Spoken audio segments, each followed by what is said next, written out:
Well, the confirmed death toll across the Caribbean from Hurricane Melissa has now risen to at least 49 people, according to official reports. The now Category 2 storm is said to be picking up speed in the North Atlantic now as it heads past the island of Bermuda. But the once slow-moving Category 5 hurricane left most of its victims in Haiti, dozens, though, also killed in Jamaica as well, where the storm became the strongest ever to directly hit its shores. For more on this, then, Rochelle Ferguson Bouyahi from our International Affairs desk joins me now on set. Hi, Rochelle. Hi there. So while Melissa is now, like I said, a Category 2 storm, the damage that it caused across the Northern Caribbean earlier this week is still being assessed. What else do we know about that? Well, we know that assessments in several countries, you made reference there to Jamaica, to Haiti, and also to Cuba.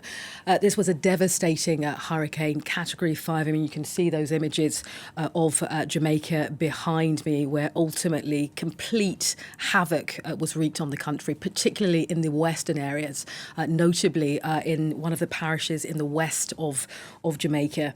19 deaths in Jamaica, as you say, 30 in Haiti. I'll talk a little bit about that in a second.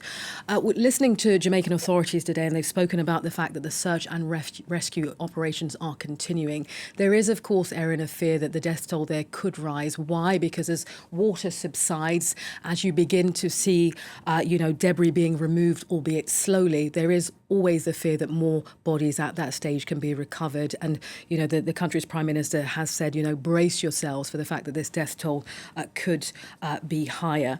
I spoke about western regions there where the Hurricane Melissa first of all hit. You can see buildings completely flattened in some villages, buildings completely destroyed.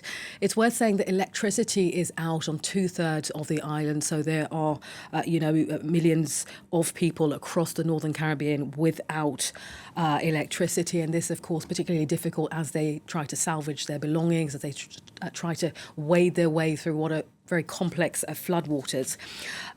14 parishes in total in Jamaica. St. Elizabeth is one of those that was the most badly hit. The parish's main hospital there left in absolute ruins. Let's take a listen to one of the doctors there speaking earlier.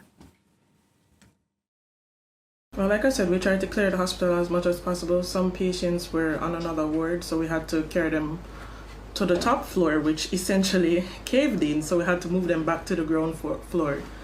In the accident and the emergency area, it started flooding, so we had to be there pushing out the water. You had leaking from all over, windows being broken, and you could see zinc flying all over from the outside just from looking out. So it was scary. The light went, of course.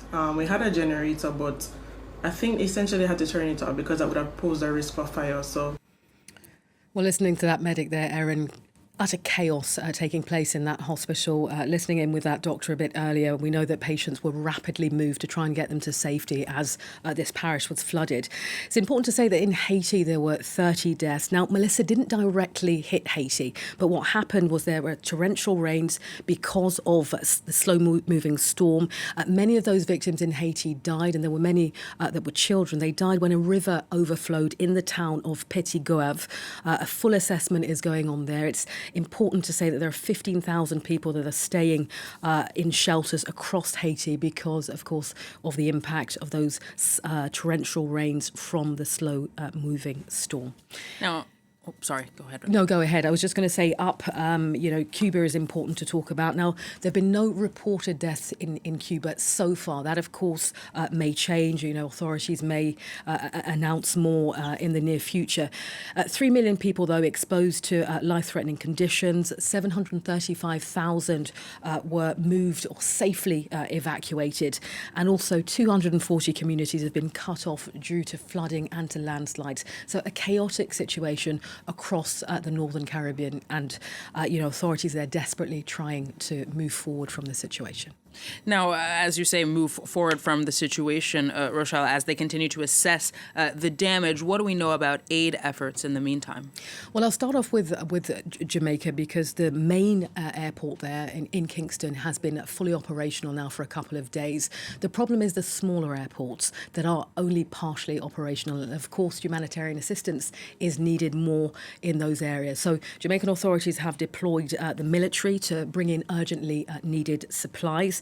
Roads in several places are still unpassable, so it's a real challenge going forward there. In terms of who has offered what, the World Food Programme has said that they're collaborating with partners in Jamaica, in Cuba, in Haiti and the Dominican Republic to ensure that key supplies such as food, water, hygiene elements, and as well temporary shelter, which is going to be of paramount importance in the days to come. The UK government, of course, strong ties with Jamaica, is sending humanitarian supplies to the tune of $6 million, Erin.